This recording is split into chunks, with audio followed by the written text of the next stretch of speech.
Hi guys, it's Tuesday. Let's talk about some dog stuff. I am YouTubing right now some deep sleep, anti-separation anxiety dog music. If you're leaving your dog home during the day for extended time, consider putting on some music or television programs as background noise for them so they can feel like they have some company. So anyways, how is everybody doing today? I'm freezing. I'm about to leave and go to training. I have some off-site trainings today. Going to a house in Derby this morning to meet a young puppy. If you have a young puppy that does not have their vaccinations complete yet, obviously, if you know me, they can't come into my store until they have the 3 distemper parvo vaccines. It's for their safety. It's for everybody's safety to keep my my store clean and make sure that dogs aren't coming in and contracting illnesses off my floor. So if you have a young puppy and you're anxious to get them started, give me a call, because if you're close by and I can fit you in my schedule, I can sometimes do your first lesson at your house so you can at least get started and practice some things while you're waiting for your vaccines to get completed. So it's an option. I can't guarantee. It could always happen. It depends on how my schedule is and depends where you live. I can't go real far because I need to get back to my store for other lessons, and the travel time can sometimes be a problem. So if you're close by, Angola, Derby, sometimes Hamburg, it really depends on what my schedule is like, but sometimes I can do your first lesson at your house to get you started on the right path and get some training going with your young puppy. Sorry, my throat's dry this morning. Okay, so I want to talk about the reason that I started Doggo Mafia and came up with the name a few years ago. I talked about this recently on my interview. I don't know if you guys have seen my interview online on the radio. I will put the link into this video or this post on Facebook, so you can link into that if you want further information or to hear my little interview on the radio.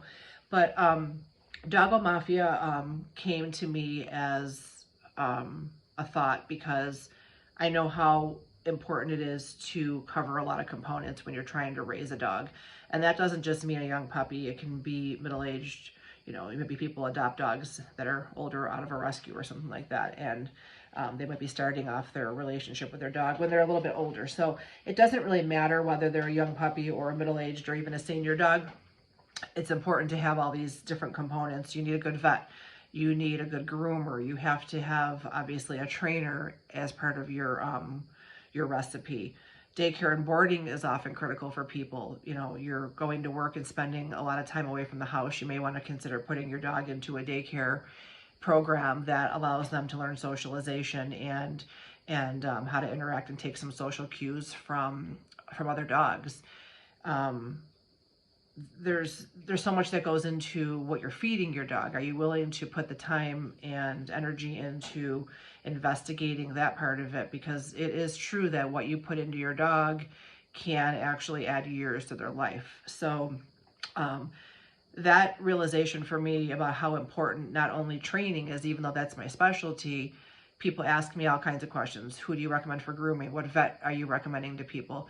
And, if I don't always recommend specific people for those components unless I really know what's going on there and I can feel very comfortable vouching for you going to see these people.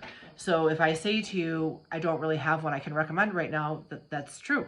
Sometimes I just don't have one that I feel comfortable sending people off to, and I feel like it's the job of the owner to do some research and talk to people that are going to different vets or groomers, daycare, boarding, whatever. But there are a few that I definitely send people to regularly, and I will put links to those people in this post. And I feel comfortable saying that what happens in these places and the experiences that your dog will have with these individuals and their facilities is solid. So if it's coming from me directly and I'm giving you a recommendation.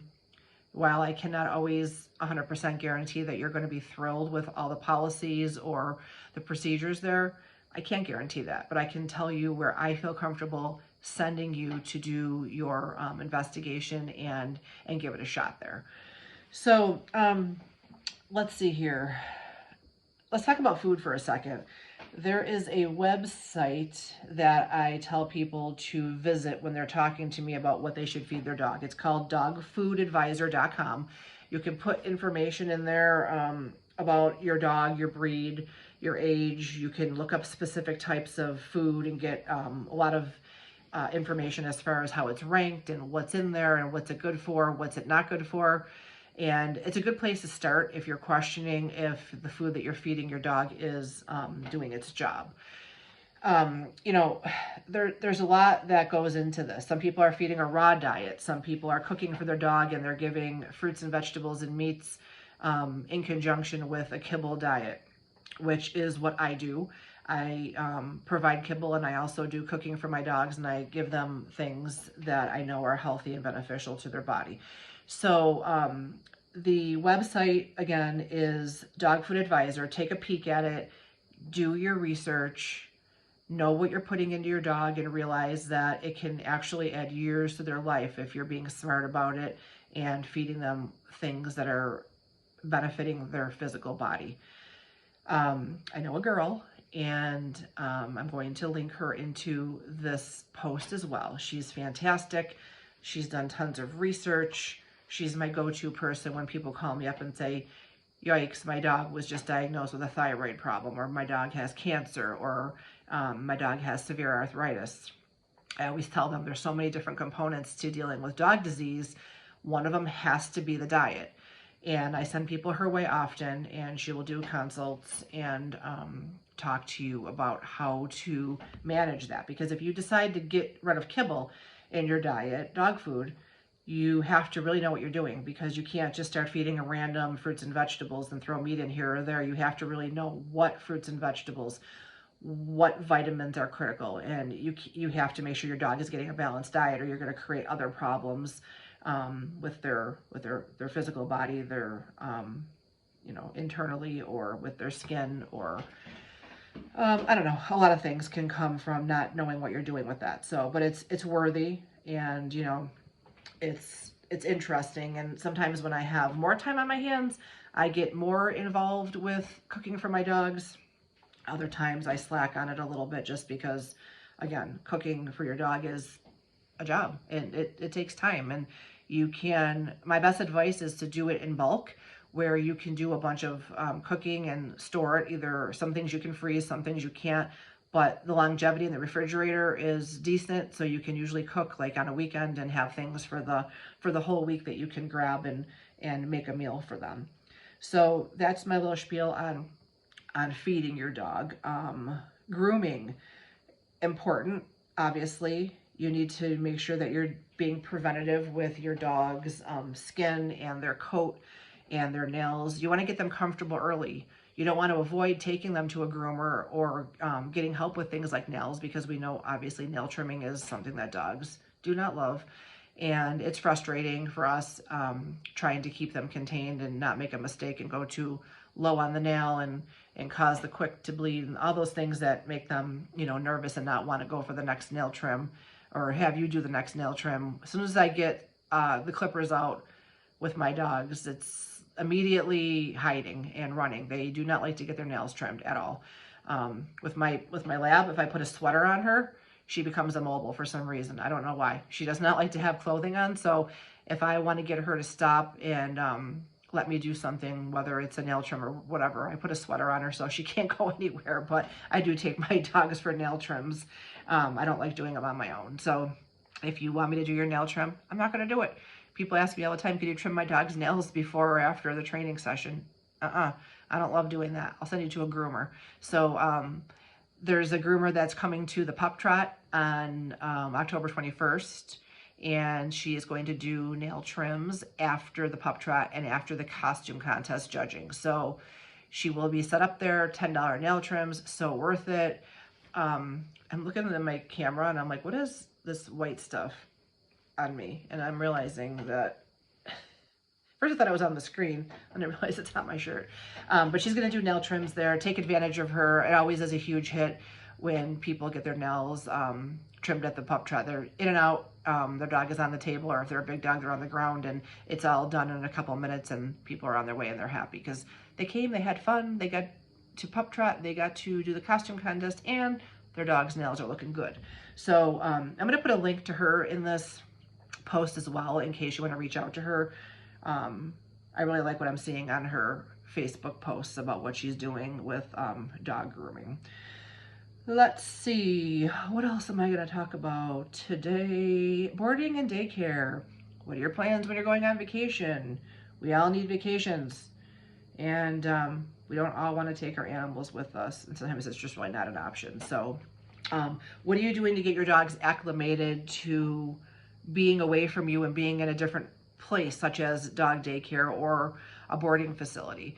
It's difficult if you book a last minute trip and then expect a miracle to happen where you can find a place to take you. Have you been through the meet and greet? Have you been accepted as a client? Is your dog comfortable being in that type of situation? Have they never done it before and they're going to be nervous the whole time you're gone? So again, I'm going to put a link in this post to the dog daycare and boarding facility that I like and that I recommend to people. Number one, dog daycare and boarding facility in Western New York, several years in a row. So I will put their link in here, and consider getting with them if your dog is needing some socialization on a regular basis. If you're going to do boarding with them, I know it's required that you do daycare at least once a week. There's a reason for that. Your dog needs to be comfortable and acclimated. They need to get to know your dog. You don't want to send your dog to boarding and then, you know, if there's an option for you to have them partake in daycare while they're in boarding, great. Is it for everybody? No, I understand that. But you don't want to send them there knowing full well they would do great with playing with other dogs, or you hope they would, but they have zero experience with it. So my recommendation is to get with this whole thought process before you face a situation where you're trying to scramble last minute, because that doesn't always work out well. So I'm going to put a link to boarding and daycare in here. I'm going to put a link to a groomer. I'm going to link in my friend who is fantastic with cooking for your dog and dog health. She is not a vet, but she is very knowledgeable, and she can give you all kinds of advice on how you would do it and the things you would need to do to keep track of how your dog is doing if you're cooking for them or changing their diet. What else? I'm talking about preventative stuff, because obviously being preventative, you know, is in the category of grooming. It's also with the dog daycare and boarding, preventative stuff with vets, going to your regular visits and getting those vaccines that you need. If you are hiking with your dog and you're going out places where your dog is going to come upon stagnant water or a creek, make sure you got the vaccines like lepto that they need to protect their body. You want to make sure that your dog isn't out there and vulnerable, right? Just like I require these, the distemper parvo vaccines and then rabies for dogs over 6 months. There's other things out there too, the Lyme vaccine. Do your research, be preventative, don't get caught off guard. As far as preventative stuff with me, Doggo Butter is something I promote. It is a balm that you put on a dog's paw pads. Right now, it's important to think about that because winter is coming and the temperature is changing. Dogs are going to be out there walking on colder terrain. Sometimes they're, you know, playing in snow or ice and their paws get dry, they get cracked. Doggo Butter is organic, shea butter, vitamin E oil, coconut oil, beeswax. That's all that's in there. There is no scent. There is no flavor. People often think they're going to open it and it's going to smell wonderful like they're in Bath and Body. That's not the case. I don't add any flavor. I don't add any scent for obvious reasons. I don't want the dog to love it. I don't want them to be licking it and trying to eat it off their paw pads, because then the issue just becomes worse, where they're irritating those areas that are already a concern. So be preventative. You can buy it from me. It comes in a little tin. It's in the shape of a paw. It's super cute, but it's very functional. A tin is $10 and it will last you a while. You're not going to take this and just gob it on their paws. You're going to put it on in a very thin coat, and You're going to do it, you know, every day if you have an existing issue where you have a bad crack or a dry area. And if it's just preventative, you can just do it a couple times a week to keep their paws looking good. You can use it on their noses. Some dogs have noses that get cracked easily and very dry. You can use it on calluses, on their body, you know, on their sides, on their legs, wherever. And a little tip that we figured out when my son got a tattoo a couple years ago, we figured out that this Doggo Butter actually works fantastic for healing tattoos. You know how when you get your tattoo done and you have to put something on there to keep it moisturized and protected, Doggo Butter has all the ingredients that works for tattoos. So if you want to grab a tin from me for that, feel free. It works. I've actually put it on a cut that I had on my hand, and I was actually pretty impressed by it. So, okay, what's going on with me? Dog Pup Trot on October 21st. Get your registrations in. Don't wait till the last minute. I like to see what my numbers are. I want to be prepared. I want to get your check-in bags done. It's something new I'm doing this year. You're going to get a bag when you check in, and it's going to have some goodies in there and a lot of information on people that are going to be there judging the costume contest. We have a groomer, a dog daycare, we have an insurance agent coming, we have pet identification company coming, we have representatives from those places coming to judge. Their information is going to be in the pack. You're going to get your Pup Trot bandana. At the end of the Pup Trot, you're going to get dog ice cream. You're going to get your picture taken. Your dog is going to get their picture. You can jump in too. Sometimes you have to jump in if they're not cooperating, but you're going to get your fall picture with a cute little setup that I have going on there. October 21st, check-in from 9 to 9:20. We're trotting at 9:30. We're going to have that costume contest going in full effect before 11. You'll be out of there by probably 11:45 the latest, unless you're getting a nail trim with the groomer, then you might be there a little bit longer. So get yourself registered, please. DoggoMafia.com. If you have any questions, you can reach out to me, 716-253-0130. You can follow me on Instagram, Doggo Mafia 716. You can look me up on Facebook, Doggo Mafia 716. You can email me, doggomafia716@gmail.com. Lucy is leading the Pup Trot. She's the golden retriever who was missing for several months and got brought back to Buffalo. Her family is enjoying her return. She's doing fantastic. She's coming to lead the Pup Trot with her family and her sister Lily. Please, another reason to come support this one. We want to have a nice crowd for them, welcoming them to our Pup Trot and getting to see sweet Lucy. The Lucy bandanas are still going on. Thank you for those who have supported that intent to raise money for this family, to pay it forward to other groups out there that are searching for dogs and cats that are missing. So the bandana sale is still going on. It's $10 for the yellow bandana. I have a friend who ordered one from California the other day. Hers is going out in the mail this morning. Thank you, Shannon, for doing that. Doggo Mafia bandanas. We're also doing the Kitty Mafia bandana. So we're not discriminating. We love cats too. So you can get your cat a bandana and you can get your dog a bandana. Get them ready for game day for the Bills games. Again, doggomafia.com is where you're going to place an order for that, or you can text me or call me at my cell, 716-253-0130, and place an order. If you want to use Venmo, I can hook you up that way. What else? Oh, the Kris Kringle Mingle, December 1st, Friday, December 1st. If you remember a couple years ago, we did the Kris Kringle Mingle, and that was a huge hit in the village of Angola. It brought back some real life. We had hundreds and hundreds of people walking around Main Street. Fire pits were outside. We were serving drinks and having food, and it was just a really good time. You could come into the shops and you could get gift certificates for holiday shopping. You could shop right there and get merchandise. So we're kind of bringing it back. What's happening is on the 1st of December, there's the annual Village of Angola tree lighting. That's going on at 6 o'clock. But we're incorporating this mingle back into that event by being open with the businesses from 5 o'clock until 10. You can get drinks, adult drinks, kid drinks, and snacks, and you can enjoy the fire pits, visit with your friends. What was really fun about it last time is so many people were meeting up with individuals out there on the street that they hadn't seen in years. Town of Evans, Village of Angola, small, community, but you don't see people all the time. So they were finding friends that they hadn't seen in years and having conversations. And it was just really fun to kind of watch people hang around the fire pits and enjoy it. So yeah, it's in December. It's chilly. Dress for the occasion. Come in and out of the shops and support our businesses. And, and I don't know, just have fun getting ready for the holidays and taking a little time for yourself to socialize and hang out and have a drink with a friend. And at the same time, you can talk to us about what our businesses are doing. You can talk to me about obedience. You can buy some stuff, some merchandise in my store, and you can place your orders for your holiday stockings for your dogs and cats. I am doing Santa pictures this year. I am aiming for the following week, and I'll know that in a couple days. I think I'm going to do it that following Saturday. So what did I just say here?